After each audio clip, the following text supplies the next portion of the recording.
Thank you so much to the Hoard Museum for inviting me to speak with you all about suffrage, and thank you all for taking the time to learn a little bit more about the Wisconsin and Fort Atkinson area suffrage story. Today I'm going to talk a little bit more about really a broad struggle for political rights that women have had since really the beginning of this nation. And this certainly isn't just a historical story. It is also a current event story, as we all know by turning on the daily news and reading what's happening online. Since the beginning of the country, people have been fighting to extend their rights and amplify their voices in the political realm. And really today this talk is going to be kind of a timeline, or a march through time, if you will, of women seeking political rights and political leadership positions from really 1727 until 1965. So I'll cover some local stories, some Fort Atkinson area stories, as well as statewide stories, and even some national framework, important landmark events. Because as we all know, we don't live in a vacuum. So these national events, these statewide events, they all impact people living at the local level as well. But this story truly is incredibly personal for many of the women that fought in this movement, who dedicated their lives, in many cases, for something greater than themselves. But it's also important to remember that people as people are flawed. We might not understand or see the full extent of the discrimination of things around us, see all of the ways that it impacts people's lives, and understand or celebrate intersectional identities. So ultimately, we learn from those who surround us and those who came before us. And therefore, I am honored to share with you the story of some women whose footprints we walk in, and now beyond. And because we are on what was historically Ho-Chunk land, I want to start the story today with one of the first women in the political record, the historical record of Wisconsin. And I want to start with the story of Hopica, who was also known as Glory of the Morning in English, and was the daughter of one of the most powerful Ho-Chunk chiefs. Around 1727, she was selected to succeed her father and lead the largest Ho-Chunk village, which is just east of Lake Winnebago, near modern-day Neenah. Under Hopica's leadership, the Ho-Chunk fought in a number of battles and sided with the French against the Meskwaki during the Fox War. Hopica even was able to lead her tribe and maintain their land throughout her 40 years as the leader of this Ho-Chunk tribe. And an explorer that came through the area recorded in the written record some observations about Hopica. One of the problems with really early history is that we don't have American Indians' voices that are recorded on papers. We don't have their words written down. So we often have the observations of the French who are traveling through the area, exploring what is here.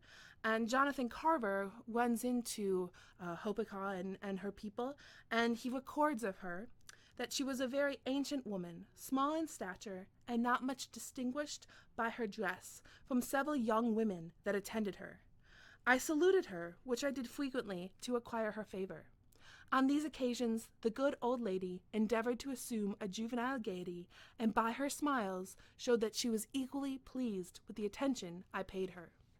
Both of Hopica's sons would eventually succeed her as chief during the turbulent times of the Ho-Chunk forced removal from Wisconsin by the United States government. And Hopica's descendants would become known as the Decors and are a really prominent Ho-Chunk family and served as diplomats with treaty agreements in the United States. On the slide, you can also see an image of a descendant of Hopica. Betsy Thunder was a medicine woman near Black River Falls around the turn of the century. So there is a strong Wisconsin legacy coming from Hopica's leadership. And really, just a few years later, really probably as Hopica is passing her torch onto her sons, is when we start having a conversation in the United States about women's rights. And really famously, Abigail Adams writes to her husband, John Adams, who would become the second president of the United States, and she has these words to him. "Remember the ladies. And it's a really famous phrase. So many of us have probably heard, that short phrase of remember the ladies. It comes from a longer letter that is dated March 31st of 1776. And I want to share with you a little bit longer of that quote because I think there's even more power in knowing what that context is. So Abigail wrote, "I desire you would remember the ladies and be more generous and favorable to them than your ancestors. Do not put such unlimited power into the hands of the husbands. Remember, all men would be tyrants if they could. If particular care and attention is not paid to the ladies, we are determined to foment a rebellion and will not hold ourselves bound by any laws in which we have no voice or representation." As we know, that original body did not remember the ladies. And ironically, we do not remember the line as commonly, remember all men would be tyrants if they could. Instead, we remember the ladies. And this rebellion that Abigail Adams mentions, it comes slowly and perhaps not as forcefully as her words depict. But as many women's movements do, it grows first out of anger for others and then turns into something more. So, in 1848, about 75 years later, Elizabeth Cady Stanton and Lucretia Mott convene the Seneca Falls Convention and really start that rebellion that Abigail Adams warns of. We hold these truths to be self-evident that all men and women are created equal. We have all heard these words, perhaps the version with "and women" a little more frequently, but Thomas Jefferson wrote this original statement in the Declaration of Independence in 1776, and the women of Seneca Falls who convene and write the Declaration of Sentiments use that same line, but add those two key words of "and women." In 1848, "and women" were the opening bell of a movement that would not close until 1920.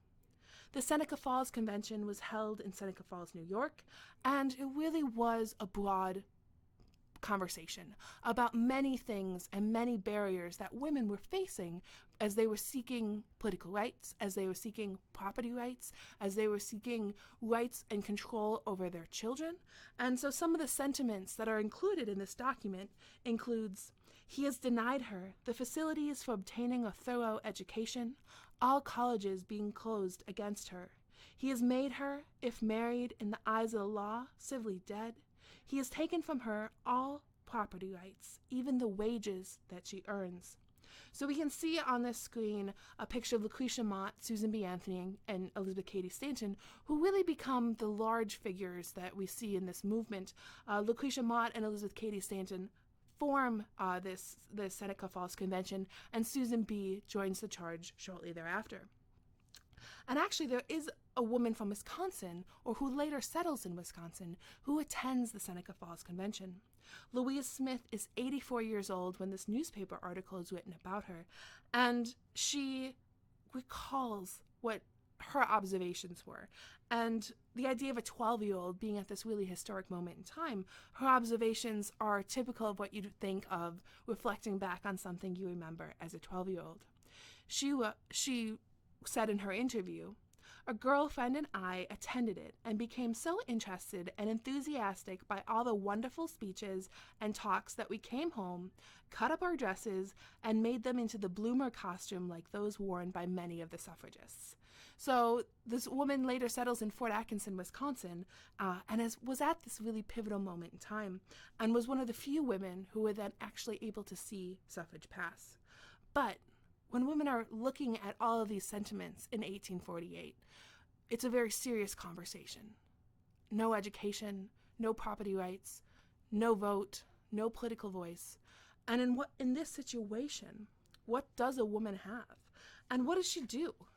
There's always agency, of course, and there are ways that we survive in every system that people are placed into, because people, as people, are resilient. So we fight. In ebbs and flows, active moments and quiet ones. For the next 72 years, women in Wisconsin, the nation, and the world fought for these rights, often divided by race, class, and political view.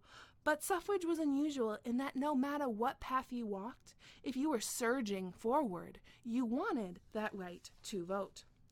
But this movement was also truly divided by race early on. Although Lucretia Mott and Elizabeth Cady Stanton met at an abolitionist meeting, there is a big difference between wanting to end slavery and believing in equality. When the 15th Amendment was passed, enfranchising black men, well-known suffragists like Susan B. Anthony traveled the country vehemently fighting for white women's right to vote over black men's because, she argued, that white women were more educated and better prepared to use that vote. She even visited Janesville, Wisconsin, delivering these sentiments. But there are also prominent black women who were asking and agitating and fighting for that right to vote. The historical evidence of black suffrage activism in Wisconsin was minimal, but in our neighboring states of Illinois and Michigan, important black women leaders were well known and well respected. Sojourner Truth, who is pictured here, was ultimately, one of those women. She escaped slavery and then settled in Michigan and delivered one of my favorite speeches of all time when talking about suffrage. And it said that she delivers words similar to what I'm going to share extemporaneously, off the cuff, in reaction to the crowd, and that she expresses these ideas and with such passion that she even ends up flashing the crowd to make her point. And whether or not that's true, just imagine the power in which she would have said these words. That man over there says that women need to be helped into carriages and lifted over ditches and to have the best place everywhere.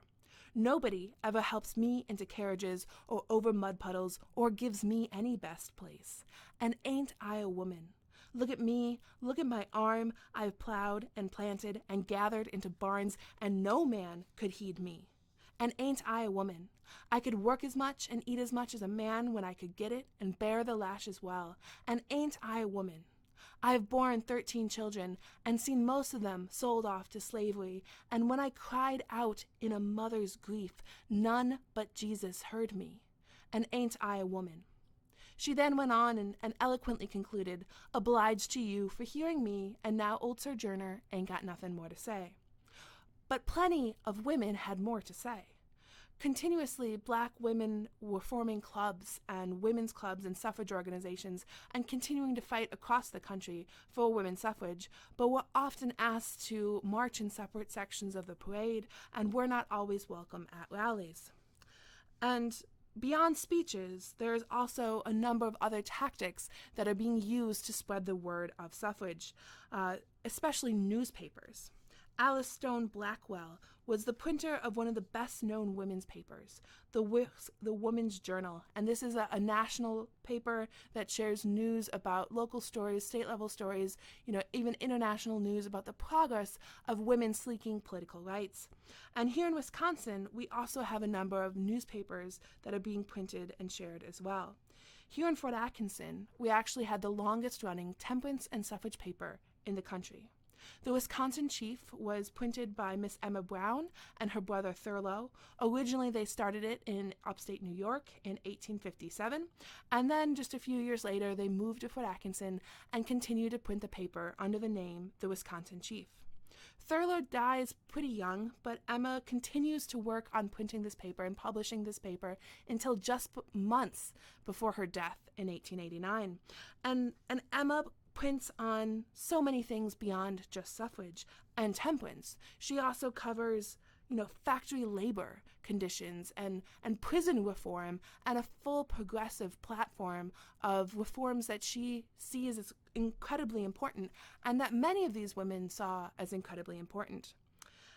Even beyond suffrage, Emma Brown also has a newspaper legacy in the town of Fort Atkinson. She is credited with helping kind of get the Jefferson County Daily Union off the ground and running with her decades of newspaper experience when the Daily Union was just a fledgling paper in 1883.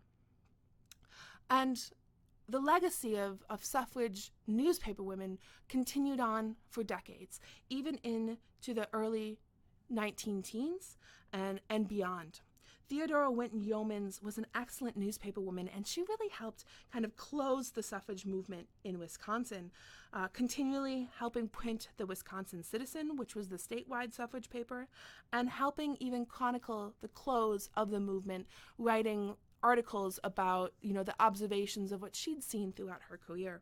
And she wrote some of my favorite lines about the Wisconsin suffrage movement. She just had this amazing way of turning a phrase. So one of those quotes I'm going to share with you now, and what I like about it is I think it even transcends, the suffrage movement. It really gets to the heart of what many social justice movements are all about. And so what Theodora Winton Yeomans wrote was, "Stones wear away with constant dropping, and so do prejudices, which are much tougher. The political equality of women came because a little group of women had profound conviction that the enfranchisement of women was so fundamentally right and so absolutely necessary that it must be brought about.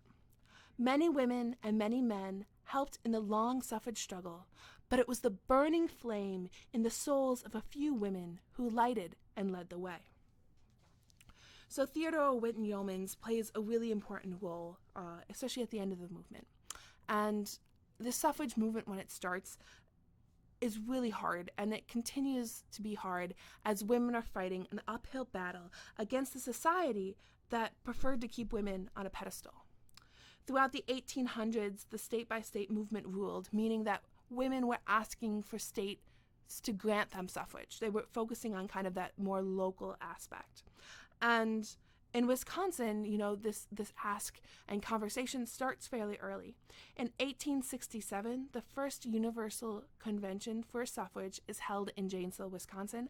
And in that same year, John Dow of Rock County introduces a joint resolution in Madison, and it passes that would grant universal suffrage to the citizens of Wisconsin.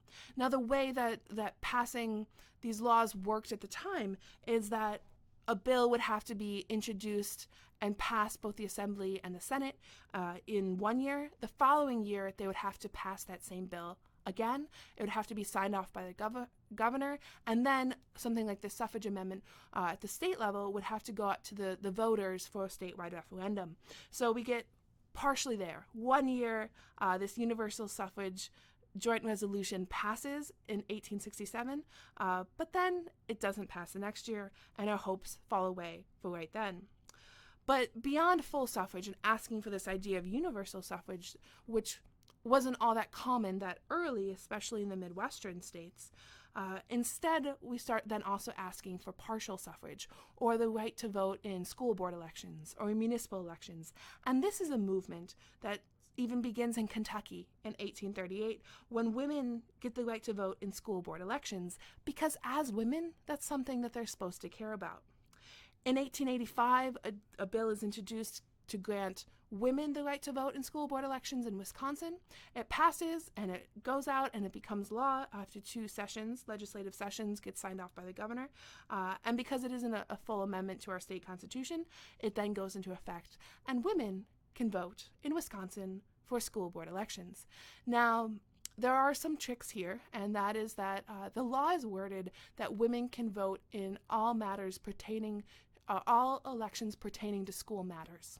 So all elections pertaining to school matters, some people saw as maybe municipal elections, because certainly city politics impact what's happening in schools, and this is a conversation that is being had by some suffrage leaders, including Olympia Brown.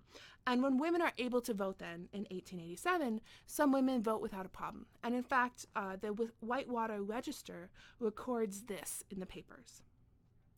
"Surely a grand beginning has been made. The personal interest which women take in the suffrage privilege has been underrated.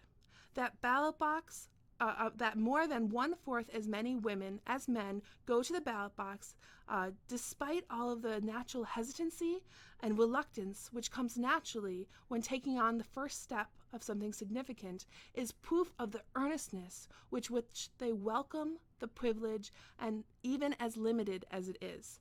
So women are voting in higher numbers than men in 1887 in Whitewater for this school election.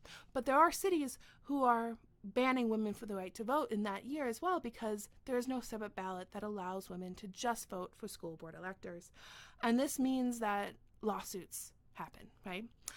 And Olympia Brown, who's leading the Wisconsin Women's Suffrage Association, ends up kind of emptying the coffers in order to challenge this suffrage bill and suffrage law, and say even that it should allow women to vote in municipal elections as well, and make sure that women can cast the ballot no matter what offices are included on that ballot on the day of the election.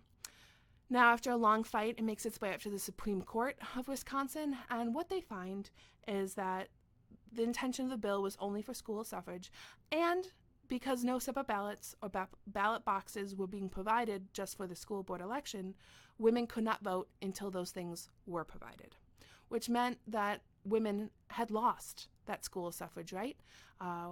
And really takes about 15 years before a separate ballot box and ballot is provided and stipulated by law.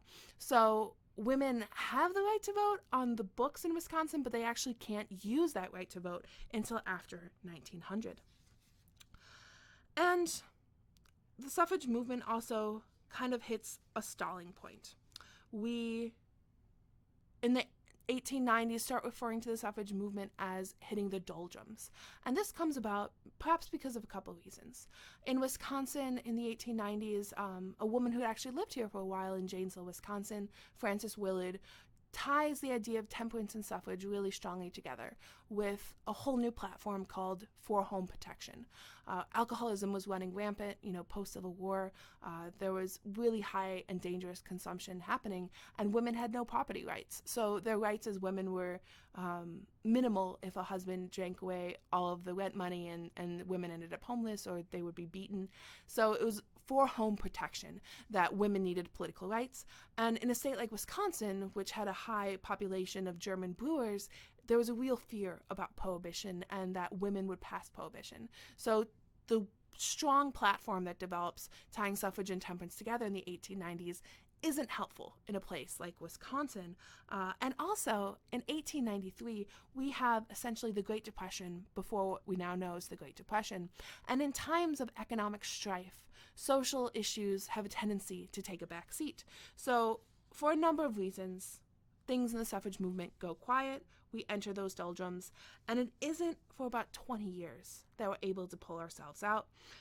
And in the 19-teens, there's an entirely new generation of suffrage leaders who are taking the stage, and a number of them are using quite different tactics and techniques than we'd seen throughout the 1800s. This new generation of women, in many ways, is led at the national level by a woman named Alice Paul, who trained in kind of militant suffrage techniques, really radical ones, in Great Britain, and then brings some of those spectacles here to the United States. And for example, we talk about things like suffrage whites and women wearing all white, and that comes from this image of this woman on a white horse in the white cape, and this iconic statement that's being made in New York City in 1913 about kind of this public spectacle and demanding the right to vote on the basis of equality, and making that clear and fighting for it out on the streets. And this technique isn't just happening in major cities and on the coasts. It's also here in Wisconsin. In 1912, there's a new organization called the Political Equality League, which is formed by Ada James, who we can see here sitting at the typewriter, and she brings a lot of these techniques to Wisconsin. And 1912 is a pivotal year. We'll talk about why in just a minute or two. But I also want to point out that this Votes for Women, We Are Rudderless, We Need the Ballot image also comes from Wisconsin in 1912 in Oshkosh in a parade. So we have, a variety of cities. We have statewide level engagement in a way that we hadn't seen before, with women on street corners handing out pamphlets, making stump speeches, having motor car tours in a way that was shocking to many of the residents of Wisconsin at the time. And in 1912, these tactics are as pivotal as they are because there is a referendum. 1911 and 1912, there's this conversation in the State House once more, gets signed off by the governor, and we now have a referendum that's going to the male voters of the state to ask them whether or not women should have the right to vote. So women are trying to convince men to grant them the opportunities to cast their ballots. And we have these techniques of women in the streets, of parades, of handing out, pamphlets like "Give Justice to Women," "Vote Yes" on the pink ballot. There's also, pledge cards that women are using to try and collect if men were going to vote in favor of suffrage. And I like this one specifically because that actually is from Teddy Roosevelt. And if you know your Teddy Roosevelt history, in 1912 he is once more running for presidency of the United States on a progressive party ticket called the Bull Moose Party. And he visits Milwaukee while campaigning, and he writes on the bottom there, it says, "I am with you girls, heart and soul." Now, whether or not that's true, I'm sure that this was a really amazing and endearing moment when Wisconsin suffragists got this endorsement from Teddy Roosevelt. And it was a hard battle. So there were these high moments, but there were also low moments. And because of the money and the power behind, especially, groups like the German Brewers, we have a lot of anti-suffrage sentiments being shared across the state as well. We have things like this "Danger, women's suffrage would double the irresponsible vote" poster, which, if you think about, means that men are voting irresponsibly already if women are going to double that vote. And because there was this rumor that women would only vote for the candidate that their husband voted for, we just double that irresponsible vote. But these ideas are common across Wisconsin and across the United States, and there aren't anti-suffrage sentiments that are being shared widely. There are also women who are anti-suffrage as well, saying that women's place wasn't in politics. But women, those suffrage women, were fighting a hard fight, and they knew it was once more and continued to be an uphill battle. And Wisconsin is not the only state that is having this suffrage question in 1912. You can see this map comes from 1912. It is a suffrage map specifically. And the color coding is that all states in white have full suffrage, so women are able to vote in all elections. States in the black are no suffrage states, and states in that gray color are partial suffrage states, so they have some rights. You can also see question marks in New Hampshire, in Ohio, in Wisconsin, in Kansas, and in Oregon. And all of those states in 1912 are having this conversation about granting women full suffrage.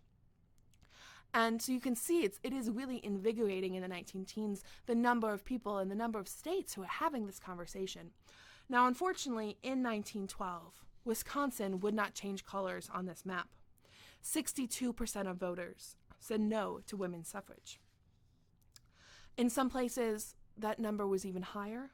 In Milwaukee, for example, we have 40,000 men who are voting against suffrage and 20,000 who voted for. And in Ozaukee County, 87% of men voted against granting women the right to vote. So it was a staggering defeat. It was heartbreaking for many of these suffragists who were fighting so hard for this belief that they finally had thought might come through after decades, since 1848, looking for this political recognition of the rights of citizenship. And so women didn't know what to do next. And as Theodora Winton Yeomans, who we talked about, that newspaper woman, what she wrote was, "We rested a bit after that campaign. We needed it, but the rest was short." And what happens is that new Political Equality League joins back up with a kind of tried and true Wisconsin Women's Suffrage Association. We have less of this radical conservative suffrage movement divide, and we have even Theodora Winton Yeomans taking over that combined group once more and leading them both together. And women start focusing on things like education, because they see education as being core to getting the right to vote, to making sure that men know that women understand their civic lessons and also that there is value in their voices. So they hold things like this suffrage school.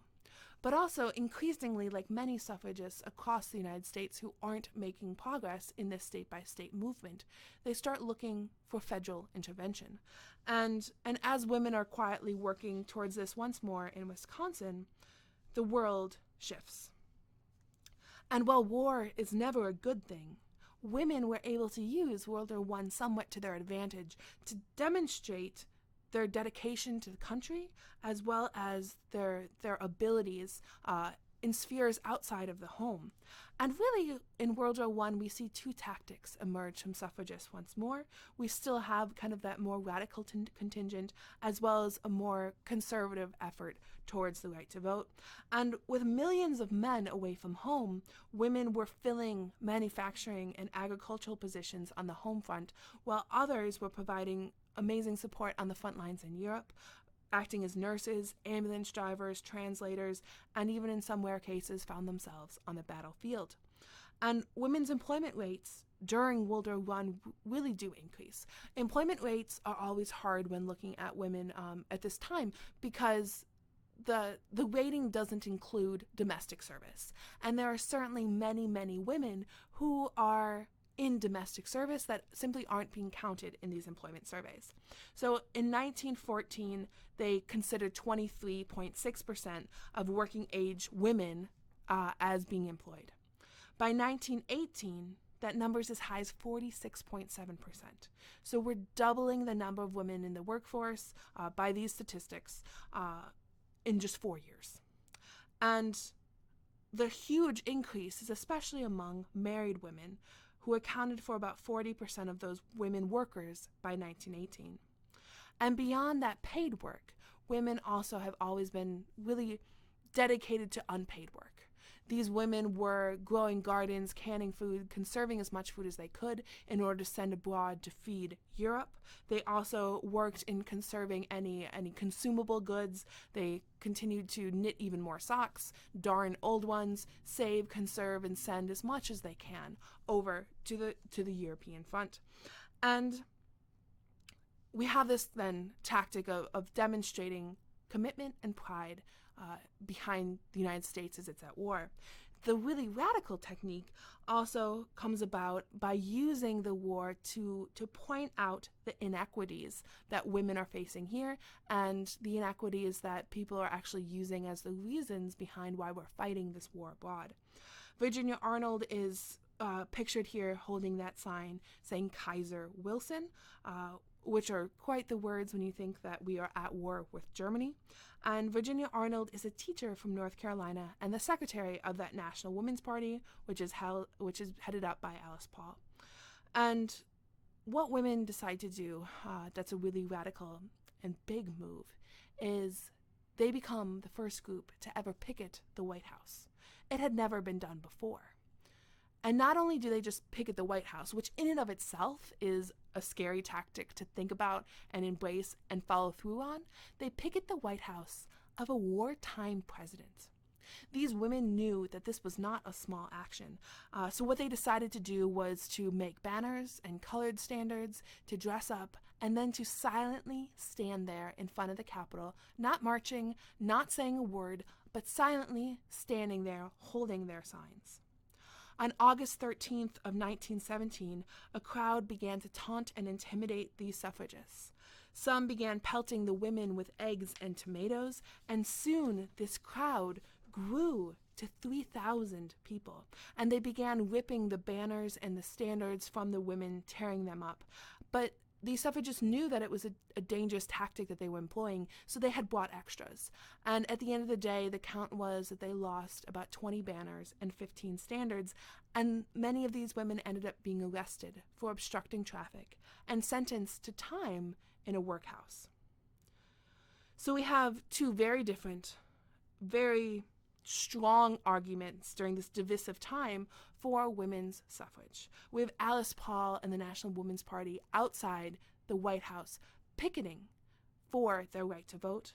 And inside, we have Carrie Chapman Catt, who is leading this more conservative charge, demonstrating the power of women behind the United States during especially this time of war. And eventually, President Woodrow Wilson relents.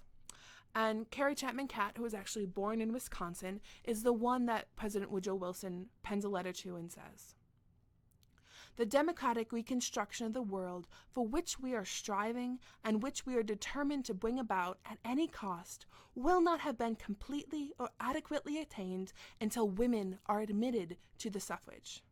So Carrie Chapman Catt then finally has convinced this world leader that women's suffrage was absolutely pivotal to this world. And it's now only a matter of time until something like what we now know as the 19th Amendment would pass. However, it still was not an easy road. Between January 1918 and June of 1919, the House and the Senate vote on a federal amendment 5 times. Each time it was close, but especially that contingent of Southern Democrats is fighting strong against suffrage. So women continue to agitate and continue to lobby and continue to have conversations, and eventually when they feel like they have that support, they convince Woodrow Wilson to call a special session on May 19th of 1919. On May 21st of 1919, the amendment passes the House. On June 4th, it passes the Senate. And on June 10th, it then is available to be picked up by the states in order to ratify at the state level. To become an amendment to the United States Constitution, it must be ratified by 36 states. And in the Midwest, we have this special moment in time in which Michigan, Wisconsin, and Illinois all race to become the first state to ratify this 19th Amendment. And June 10th, all 3 states pick it up.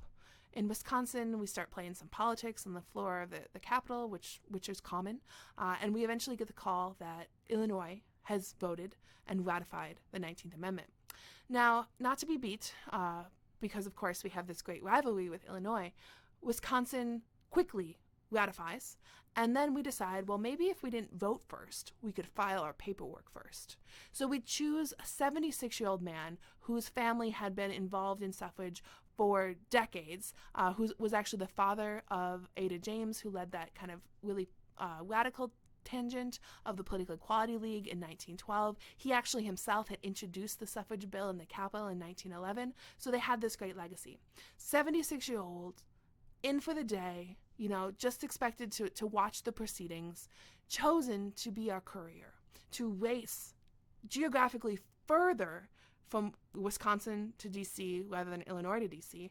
and file our paperwork. He had to borrow money from our Secretary of State. He borrowed his daughter's handbag, and off David James went as fast as he could to make Wisconsin first. And David James recalled the end of the race, saying, "We packed into a taxi and arrived at no time at the office of the Secretary of the State, where my papers were safely filed and I received the signed statement that Wisconsin was first. I returned to the Secretary of State just in time for the entrance of the messenger from Illinois. He walked up, slapped his papers down on the table, and said, 'I'd brought the papers to show Illinois was first.' He was interrupted by our peals of laughter." Now, the other reality is that Illinois did vote first on that day of June 10, 1919, but they also had to revalidate their vote a week later because of a mistake that was made. So there's some debate about who was the first state to ratify the 19th Amendment. I like to think and believe that it's Wisconsin, partially because we were not a suffrage state. Illinois had a better suffrage record. In 1913, they gave women presidential suffrage. Wisconsin in 1912 really oppose granting women any right to vote. So the idea that in just a matter of a few short years, we can make that 180-degree turn and then race to give women the right to vote is a pretty amazing story in my mind. But ultimately, no matter who was the first state, what really matters is we need 36 states. And women in Wisconsin or Illinois or Michigan or Mississippi, it doesn't matter when their state ratifies, we have to get to that 36th state, and then all women throughout the country have the right to vote. And so that 36th state becomes Tennessee on August 18th of 1920. And then, of course, we have to dot all the I's, cross the T's, make everything official. And on August 26th of 1920, we have what now is called Women's Equality Day, when women get the right to vote. But is it all women? And is this fight truly over? And of course, that's just not how the stories go. So women get the 19th Amendment, which is a landmark piece of legislation, and immediately begin working towards greater enfranchisement and greater opportunity for women, and especially white women, with the focus of the Equal Rights Amendment. Alice Paul and the National Women's Party begin pushing for an Equal Rights Amendment immediately. And in the state of Wisconsin, we do as well, except it's not the names that we've become used to hearing about in the suffrage movement. Those women truly were exhausted in many ways. Rather, a woman who had recently moved to Wisconsin from Texas, named Mabel Rafe Putnam, really led this charge for an ERA in 1921. There were 6 pushes behind this ERA in Wisconsin. And these ideas were for freedom of contract equally with men. They were for the control and guardianship of children. They were for acquiring and disposing of property.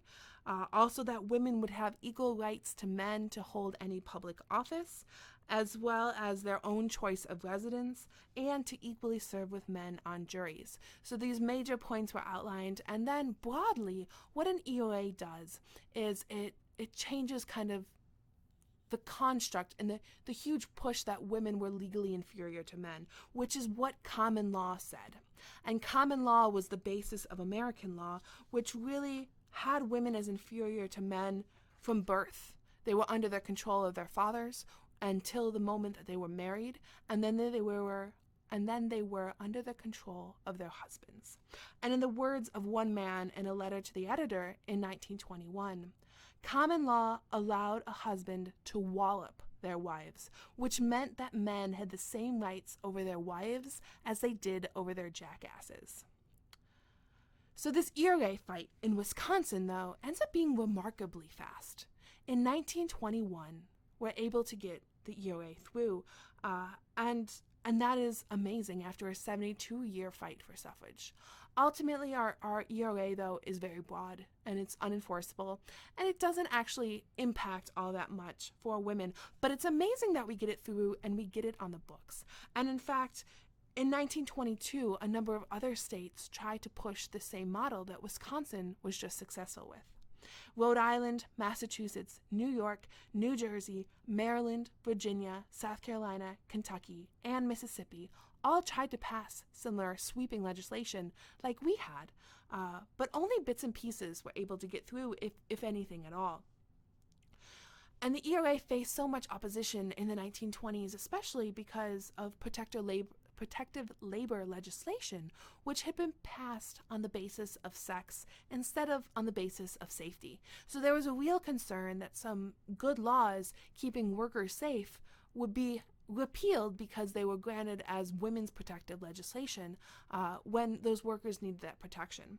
So the ERA doesn't make all that much progress on the national level, and when it comes back again in the 1970s, it is no less controversial, and to this day, the federal ERA has still not ratified. And ultimately, a little bit like Wisconsin's ERA, which was not all that defendable or worked to protect everyone, we're also going to do a quick retrospective of a number of amazing efforts in the years since the 19th Amendment, which have further enfranchised populations of women in the United States and in Wisconsin. Because American Indians were not universally recognized as citizens at the time of either the 15th Amendment or the 19th Amendment, neither of those acted to enfranchise American Indians. Eventually, the Indian Citizenship Act of 1924 declared that all people born within the territorial limits of the United States were citizens. And truthfully, this law was also seen as a war measure because of the amazing service of many American Indian men during World War I. In Wisconsin, any American Indian that did not have the right to cast a ballot before 1924 immediately could upon this law, because our 1848 Constitution said that any person who is recognized by the federal government as a citizen has the right to cast that ballot. So whereas before people would have to give up their sovereignty or their tribal identity and nation affiliation in order to cast a ballot for an election within Wisconsin, now American Indians could vote here. But because this is also an act and not an amendment, it did require state action for some states whose constitutions explicitly denied American Indians the right to vote. And there are a number of these states, and it takes decades after 1924 for all of those state-level constitutions to be changed and allowing American Indians to pass and put their ballot into those ballot boxes. And ultimately, there are other hurdles that people must pass as well. Things like taxes and poll taxes that they have to pay in order to vote, or if they have to take some really tricky literacy test or logic test in order to cast their ballot. And these taxes and tests are a major problem for many, especially minorities, who lived in the United States and worked and paid taxes and all of those parts of being a citizen without actually being able to use their voices. So in 1964, there were numerous demonstrations and considerable violence that erupted, bringing new attention to voting rights. So the Voting Rights Act of 1965, which was part of this much larger civil rights movement in the United States, banned any voting law that discriminated against a racial or language minority, meaning those taxes and those poll tests, they were going to go. And this law also had immediate impact because of the way that it changes registration. And by the end of 1965, 250,000 new Black voters had been registered. By the end of 1966, only 4 out of 13 southern states had fewer than 50% of Black people registered to vote. And while the Voting Rights Act wasn't perfect, subsequent legislation in 1970, 75, and 82 reaffirmed and strengthened these voting protections, often extending rights to even more groups of people, allowing different minority groups and different subsections of intersectional identities to cast ballots in the United States and use their rights as citizens. And so all of these laws kind of bundled together can inspire the conversation of, when was the first woman in your family able to cast a ballot and use her right to vote? Because certainly it could be different than 1920, and for many, many families, it really is well beyond 1920. And as we march through this, story of time and voting rights, it's also important to highlight the 26th Amendment, which was largely fought for men who were being drafted to go fight in a war, but couldn't vote for the legislators who just enacted that draft. So in 1971, in the quickest ratification of an amendment in American history, the 26th Amendment was originally proposed by Congress, in Congress on March 23rd of 1971 and ratified on July 1st of 1971. This action also enfranchised women between the ages of 18 and 21, so it does further extend that political right to women. Now, ultimately, what we have seen, of course, is that the 19th Amendment was imperfect, but it also, it didn't provide that equitable path to the polls for all women. However, it truly was a watershed moment that future movements built upon. And without the 19th Amendment, that 1924 Indian Citizenship Act, that 1965 Voting Rights Act, that subsequent legislation would not have impacted women like it did. So the 19th Amendment is an amazing backbone. And women have voted in higher numbers than men in every election since 1964. In 2018, about 10 million more women than men reported as registered voters. Yet the fight for voting rights continues. Only 55% of eligible women and 51.8% of eligible men cast ballots in the November of 2018 midterm elections. Today, questions surrounding citizenship, identification, and even mail-in voting are among issues that are being discussed across the nation. Activists and lawmakers still stand on the shoulders of the people who came before them to ensure that Americans have equal access to the polls.